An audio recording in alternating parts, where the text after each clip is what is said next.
उतार चढ़ाव भरे कारोबारी दिन के अंत में बाजार आज हल्की बढ़त के साथ बंद हुआ है। आज 3 अप्रैल को सेंसेक्स 114.92 अंक यानी 0.19% की बढ़त के साथ 59,106.44 के स्तर पर बंद हुआ है। वहीं निफ्टी 38.20 अंक यानी 0.22% की बढ़त के साथ 17,398 के स्तर पर बंद हुआ है। आज करीब 2,692 शेयरों में बढ़त देखने को मिली है। वहीं 846 शेयरों में गिरावट रही है, जबकि 121 शेयरों की स्थिति में कोई भी बदलाव नहीं हुआ है। दिग्गजों की तरह ही छोटे और मझोले शेयरों में भी बिकवाली रही है। बीएसई का मिड कैप इंडेक्स 0.4% और स्मॉल कैप इंडेक्स 1% की बढ़त के साथ बंद हुआ है। हीरो मोटोकॉर्प, कोल इंडिया, बजाज ऑटो, मारुति सुजुकी, आयशर मोटर्स निफ्टी के टॉप गेनर रहे हैं, जबकि बीपीसीएल, अपोलो हॉस्पिटल, अदानी एंटरप्राइजेस, आईटीसी और इन्फोसिस निफ्टी के टॉप लूजर रहे हैं। सेक्टोरल फ्रंट पर नजर डालें तो ऑटो और पीएसयू बैंक इंडेक्स में प्रत्येक में 1% और रियल्टी इंडेक्स में लगभग 1% की बढ़ोतरी हुई है, जबकि एफएमसीजी, मेटल, एनर्जी, तेल और गैस और आईटी शेयरों में बिकवाली देखी गई है। उधर डॉलर के मुकाबले रुपए में आज कमजोरी देखने को मिली है। डॉलर के मुकाबले रुपया 16 पैसे गिरकर 82.33 के स्तर पर बंद हुआ है। बीएसई में लिस्टेड कंपनियों का कुल मार्केट कैपिटलाइजेशन आज यानी 3 अप्रैल को बढ़कर 259.69 लाख करोड़ रुपए पर पहुंच गया, जो इसके पिछले कारोबारी दिन यानी शुक्रवार 31 मार्च को 258.19 लाख करोड़ रुपए पर था। इस तरह बीएसई में लिस्टेड कंपनियों का मार्केट कैप आज करीब 1.5 लाख करोड़ रुपए बढ़ा है। 5 अप्रैल को कैसी रह सकती है बाजार की चाल? शेयर खान के जतिन गेडिया का कहना है कि निफ्टी के लिए आज का दिन कंसोलिडेशन का रहा और यह हल्की बढ़त के साथ बंद हुआ। कुछ दिनों की अच्छी तेजी के बाद कंसोलिडेशन एक अच्छा संकेत है। अभी हमें कंसोलिडेशन का ये दौर कायम रहता दिख सकता है। जो लोग बाजार की तेजी में मौका चूक गए थे, उनको कंसोलिडेशन का ये दौर बाजार में एंट्री करने का मौका दे रहा है। शॉर्ट टर्म में निफ्टी हमें 17,500 की तरफ जाता दिख सकता है। मोतीलाल ओसवाल के सिद्धार्थ खेमका का कहना है कि भारतीय रिजर्व बैंक की पॉलिसी मीट के नतीजों से पहले घरेलू बाजार कमजोर रहे। निफ्टी ऊपर खुला, लेकिन कारोबारी सत्र के अधिकांश भाग में सपाट कारोबार करता नजर आया। हालांकि आखिरी घंटे में इसमें रिकवरी हुई और अंत में यह 38 अंक चढ़कर 17,398 के स्तर पर बंद हुआ। आरबीआई पॉलिसी इस सप्ताह के लिए सबसे अहम घटना होगी। निवेशक दरों में बढ़त पर आरबीआई के रवैये पर नजर रखेंगे। इस छोटे कारोबारी हफ्ते में बाजार सीमित दायरे में घूमता दिखेगा। कोटक सिक्योरिटीज के श्रीकांत चौहान का कहना है कि बेंचमार्क इंडेक्स में आज रेंज बाउंड कारोबार देखने को मिला। टेक्निकल नजरिए से देखें तो निफ्टी में डेली चार्ट पर एक बुलिश पैटर्न देखने को मिल रहा है। इंट्राडे चार्ट पर यह लगातार हायर बॉटम बना रहा है। ये एक पॉजिटिव संकेत है। इस समय बाजार का ढांचा सकारात्मक दिख रहा है, लेकिन थोड़ी ओवरबॉट स्थिति के कारण हमें ऊपरी स्तरों पर कुछ मुनाफा वसूली देखने को मिल सकती है। ऐसे में इस समय ट्रेडर्स के लिए डिप्स पर खरीदना और रैली पर बेचना सबसे बेहतर रणनीति होगी। नियर टर्म में निफ्टी के लिए 17,300 से 17,250 पर सपोर्ट और 17,500 से 17,750 पर रेजिस्टेंस होगा। moneycontrol.com पर दिए गए विचार एक्सपर्ट्स के अपने निजी विचार होते हैं। वेबसाइट या मैनेजमेंट इसके लिए उत्तरदायी नहीं है। यूजर्स को मनी कंट्रोल की सलाह है कि कोई भी निवेश निर्णय लेने से पहले सर्टिफाइड एक्सपर्ट्स की सलाह जरूर लें। शेयर मार्केट में जारी भारी वोलेटिलिटी के बीच अगर आप कुछ क्वालिटी शेयर्स में इन्वेस्ट कर अच्छा रिटर्न कमाना चाहते हैं, तो हम आपको आशिका स्टॉक ब्रोकिंग के विराज व्यास के ऐसे 3 पसंदीदा शॉर्ट टर्म पिक्स बता रहे हैं जिनमें आपको शॉर्ट टर्म में अच्छा रिटर्न मिल सकता है। नमस्कार, आप देख रहे हैं मनी कंट्रोल हिंदी। ग्लोबल बाजारों की तेजी और ब्याज दरों में बढ़त पर जल्द ही लगाम लगने की उम्मीद के चलते बाजार में चौतरफा खरीदारी देखने को मिली। इसके चलते पिछले कारोबारी दिन यानी 31 मार्च को सेंसेक्स 1031 अंक यानी 1.78% की बढ़त के साथ 58,992 के स्तर पर बंद हुआ। वहीं निफ्टी 279 अंक की बढ़त के साथ 17,360 के स्तर पर बंद हुआ। वहीं निफ्टी ने डेली टाइम फ्रेम पर higher high higher top formation बनाते हुए लगातार दूसरे दिन बुलिश कैंडलस्टिक पैटर्न बनाया था। वहीं पिछले कारोबारी दिन आईसीआईसीआई बैंक, ट्रेंट और एल्केम लैबोरेटरीज में जोरदार एक्शन देखने को मिला था। ट्रेंड करीब 3% की बढ़त के साथ 1375 के स्तर पर बंद हुआ था। वहीं आईसीआईसीआई बैंक में भी 3% की बढ़त देखने को मिली थी।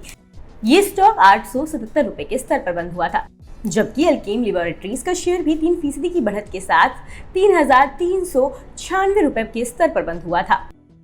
आइए जानते हैं कि क्या है इन शेयरों पर आशिका स्टॉक ब्रोकिंग के विराज व्यास की राय। ट्रेंड, ये स्टॉक भारी वॉल्यूम के साथ अपने कंसोलिडेशन के रेंज से बाहर आता दिखा। शॉर्ट टर्म में ये स्टॉक 1480 से 1520 रुपए की तरफ जाता दिख सकता है। इस स्टॉक के लिए 1320 पर सपोर्ट दिख रहा है। आईसीआईसीआई बैंक में बुलिश सेटअप कायम है। अगर ये स्टॉक 840 से 850 रुपए के ऊपर टिके रहने में कामयाब रहता है तो फिर शॉर्ट टर्म में इसमें 940 से 920 रुपए का स्तर देखने को मिल सकता है। अल्केम लैबोरेटरीज, ये स्टॉक अपने पिछले 9 महीनों के कंसोलिडेशन जोन से बाहर आता दिखा है। साथ ही इसके वॉल्यूम में भी बढ़त हुई है। अगर ये स्टॉक 3200 रुपए के ऊपर टिके रहने में कामयाब रहता है तो शॉर्ट टर्म में ये 3600 से 3700 रुपए की तरफ जाता दिख सकता है। बता दें कि मनी कंट्रोल पर दिए गए विचार एक्सपर्ट्स के अपने निजी विचार होते हैं। वेबसाइट या मैनेजमेंट इसके लिए उत्तरदायी नहीं है। यूजर्स को मनी कंट्रोल की सलाह है कि कोई भी निवेश निर्णय लेने से पहले सर्टिफाइड एक्सपर्ट की सलाह लें। इसके अलावा स्टॉक मार्केट से जुड़ी तमाम खबरों के लिए सब्सक्राइब करना ना भूलें मनी कंट्रोल हिंदी के यूट्यूब चैनल को। साथ ही साथ बेल आइकन भी जरूर दबाएं ताकि अगली वीडियो का नोटिफिकेशन आपसे मिस ना हो। इसके अलावा आप हमें फेसबुक, इंस्टाग्राम और ट्विटर पर भी फॉलो कर सकते हैं। धन्यवाद। अडानी ग्रुप के शेयरों में 3 अप्रैल को भारी बिकवाली का दबाव दिखा। इसकी लिस्टेड 10 कंपनियों में से सिर्फ 2 कंपनियों के शेयर ग्रीन जोन में है। इसके शेयरों में बिकवाली का दबाव अडानी ग्रुप पर अमेरिकी शॉर्ट सेलर हिंडनबर्ग रिसर्च की रिपोर्ट आने के बाद से बना हुआ है। हिंडनबर्ग ने अडानी ग्रुप की कंपनियों पर स्टॉक मैनिपुलेशन और अकाउंटिंग फ्रॉड का आरोप लगाया है, लेकिन ग्रुप ने इन आरोपों से इनकार किया है। हालांकि शेयरों पर इस रिपोर्ट का भारी दबाव दिखा और शेयर फर्श पर आ गए। हालांकि इसके बाद इनमें रिकवरी लौटी, लेकिन उतार चढ़ाव के बाद एक बार फिर मार्केट रेगुलेटर सेबी की जांच के चलते इनमें बिकवाली का दबाव दिखा। अडानी ट्रांसमिशन 5% की गिरावट के साथ 943.40 और अडानी ग्रीन्स भी 5% की गिरावट के साथ 837.10 रुपए पर बंद हुआ। ये दोनों स्टॉक्स लोअर सर्किट पर थे, यानी मार्केट में आज इनके कोई खरीदार नहीं रहे। वहीं अडानी ग्रुप की फ्लैगशिप कंपनी अडानी एंटरप्राइजेस के शेयर 1.85% की गिरावट के साथ 1718 रुपए, Adani ports and special economic zone 0.44% की गिरावट के साथ 629.15 रुपए, अडानी पावर 0.71% की गिरावट के साथ 190.10 रुपए पर बंद हुए। वहीं अडानी टोटल गैस 2.28% लुढ़ककर 848 रुपए, अडानी विल्मर 2.38% गिरकर 396.20 रुपए और एनडीटीवी 2.95% गिरकर 186.05 रुपए पर बंद हुए। वहीं एसीसी सीमेंट के शेयर 2.43% के उछाल के साथ 1707 रुपए और अंबुजा सीमेंट 2.67% के उछाल के साथ 375.30 रुपए पर बंद हुए। हालांकि पिछले हफ्ते रॉयटर्स ने 2 सूत्रों के हवाले से अडानी ग्रुप को लेकर एक बड़ा खुलासा किया था। इसके मुताबिक मार्केट रेगुलेटर से कम 3 विदेशी कंपनियों के साथ अडानी ग्रुप के लेन देन में रिलेटेड पार्टी ट्रांजैक्शन से जुड़े नियमों के संभावित उल्लंघन की जांच कर रहा है। इन तीनों विदेशी कंपनियों को अडानी ग्रुप के फाउंडर गौतम अडानी के भाई विनोद अडानी से जोड़कर देखा जा रहा है। सूत्रों के मुताबिक इन तीनों विदेशी कंपनियों ने पिछले 13 सालों में अडानी ग्रुप की कई गैर लिस्टेड कंपनियों में कथित रूप से निवेश ट्रांजैक्शन किए हैं। स्टॉक मार्केट से जुड़ी तमाम खबरों के लिए सब्सक्राइब कीजिए मनी कंट्रोल हिंदी के यूट्यूब चैनल को। साथ ही साथ बेल आइकन भी जरूर दबाएं ताकि अगली वीडियो का नोटिफिकेशन आपसे मिस ना हो। इसके अलावा आप हमें फेसबुक, इंस्टाग्राम और ट्विटर पर भी फॉलो कर सकते हैं। धन्यवाद। ओपेक और उसके सहयोगी देशों के ऑयल प्रोडक्शन घटाने के फैसले ने मार्केट को चौंकाया है, खासकर तब जब सऊदी अरब जैसे ओपेक के सबसे मजबूत सदस्य ने कहा था कि वो प्रोडक्शन में कमी के प्रस्ताव का समर्थन नहीं करेगा। अब सवाल यह है कि क्रूड ऑयल में प्रोडक्शन की कमी का आप पर क्या असर पड़ेगा। नमस्कार, आप देख रहे हैं मनी कंट्रोल हिंदी। क्योंकि 3 अप्रैल को शुरुआती कारोबार में ब्रेंट ऑयल की कीमत 8% उछल गई। कीमतों में उछाल। ब्रेंट क्रूड का प्राइस $86.44 प्रति बैरल तक पहुंच गया। इसका सीधा मतलब है कि पेट्रोल और डीजल की रिटेल कीमतें आने वाले दिनों में बढ़ सकती हैं। इसका असर आपके बजट पर तो पड़ेगा ही, साथ ही इंडिया में सरकार की फाइनेंशियल कंडीशन पर भी पड़ेगा। इंडिया ऑयल की अपनी जरूरत का करीब 80% हिस्सा आयात से पूरी करता है। पेट्रोल की कीमतें पहले से ही 100 से ज्यादा। इंडिया में पहले से ही पेट्रोल और डीजल की कीमतें 100 रुपए प्रति लीटर के करीब चल रही हैं। पेट्रोल की कीमतें तो ज्यादातर राज्यों में 100 रुपए प्रति लीटर को भी पार कर गई हैं। इससे कम इनकम वाले लोगों को दिक्कतों का सामना करना पड़ रहा है। ईंधन के बढ़ते खर्चों को देखते हुए वे अपने दूसरे जरूरी खर्चों में कमी करने को मजबूर हुए हैं। ऐसे में ओपेक और सहयोगी देशों का उत्पादन में कमी का फैसला उनकी मुश्किलें और बढ़ाएगा। महंगाई को काबू में करने में आएगी दिक्कत। एक्सपर्ट्स का कहना है कि ऑयल प्रोडक्शन घटाने का फैसला ऐसे वक्त लिया गया है जब दुनिया के कई बड़े देश महंगाई को काबू में करने की कोशिश कर रहे हैं। ऑयल महंगा होने का सीधा असर इन्फ्लेशन पर पड़ेगा। इंडिया सहित दूसरे देशों की महंगाई को काबू में करने की कोशिशों को बड़ा झटका लगेगा। पहले से ही अमेरिका और यूरोपीय देशों की इकोनॉमी पर आक्रामक मॉनेटरी पॉलिसी का खराब असर पड़ रहा है। इसके मंदी में जाने की आशंका जताई जा रही है। अमेरिका ने फैसले को गलत बताया।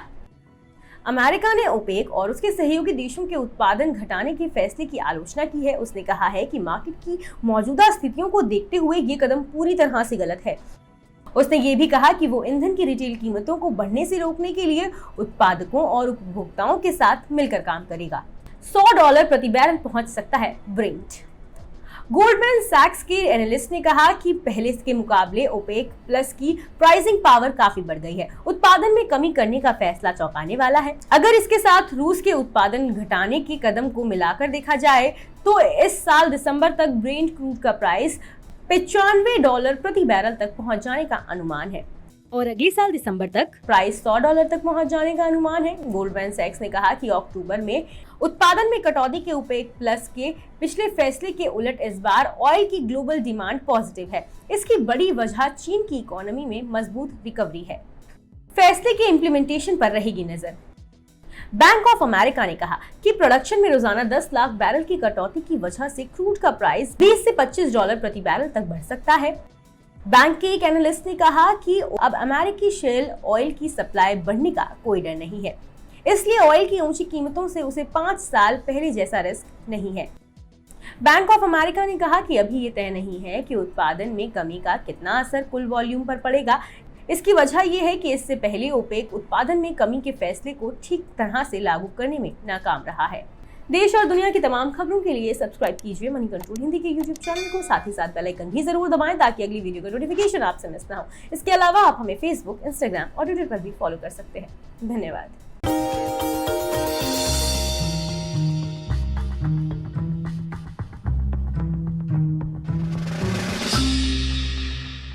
डू यू नो में आज हम बातचीत करने वाले हैं पेंट स्पेस की मेगा कंपनी बर्जर पेंट्स के बारे में। दरअसल बर्जर पेंट्स से जुड़े हुए कई सारे इंटरेस्टिंग फैक्ट हैं, लेकिन सबसे इंटरेस्टिंग फैक्ट पहले तो इस कंपनी के नाम के साथ ही शुरुआत करते हैं, जहां पर इस कंपनी का जो नाम है वो कंपनी के एक्चुअल ओनर लुइस बर्जर के नाम पर रखा गया था।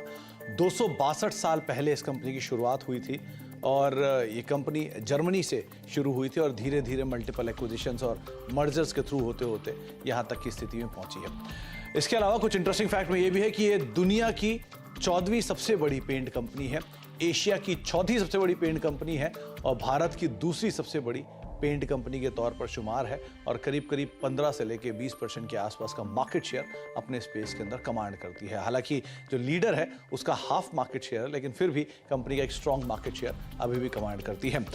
बर्जर पेंट्स इंडिया में करीब करीब 99 साल पहले से कामकाज कर रही है और एक इंटरेस्टिंग पार्ट ये भी है कि 99 साल पहले इसका नाम था हैडफील्ड इंडिया, जिसके साथ इसने शुरुआत की थी कोलकाता में और वहां से धीरे धीरे फेरबदल होना शुरू हुआ। Hero MotoCorp, royal Enfield, Ashok Leyland, Tata Motors, TVS, Yamaha, साथ ही साथ hero group, Honda group, Bajaj group, ये सब वो ग्रुप्स हैं जो कि बर्जर पेंट का पेंट यूज करते हैं और अलग अलग व्हीकल्स जो हैं कंपनी के वो इन प्रोडक्ट यानी बर्जर के प्रोडक्ट्स के जरिए आप मार्केट में देख भी पा रहे हैं। साथ ही साथ एक इंटरेस्टिंग फैक्ट ये भी है कि एक समय पर बर्जर पेंट्स को श्री विजय माल्या ओन करते थे, जबकि उनके फादर मिस्टर विठल माल्या ने मल्टीपल एक्विजिशंस के थ्रू इस कंपनी को भी एक्वायर कर लिया था और लेटर ऑन कंपनी ने या फिर विजय माल्या साहब ने इस कंपनी को एक अच्छे हैंडसम प्रॉफिट के साथ करीब करीब $66 मिलियन के प्रॉफिट के साथ इस कंपनी को एग्जिस्टिंग प्रमोटर्स को बेचा।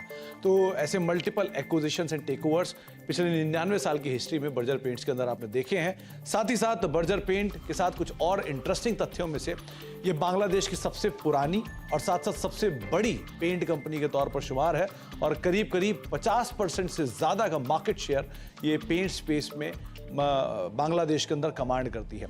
एक इंटरेस्टिंग फैक्ट ये भी है कि नाइजीरियन स्टॉक एक्सचेंज पर पहली पेंट कंपनी अगर कोई लिस्ट हुई थी तो वो थी बर्जर पेंट्स और ये करीब करीब 50 साल पहले नाइजीरियन स्टॉक एक्सचेंज पर लिस्ट होने वाली पहली पेंट कंपनी बनी थी। तो कुछ interesting fact Berger paints related, लेकिन सबसे रोचक तथ्य कि ये दुनिया की 14वीं, एशिया की 4थी और भारत की दूसरी सबसे बड़ी पेंट कंपनी है। तो कुछ interesting fact Berger paints related, आगे भी कुछ और फैक्ट लेकर आते रहेंगे।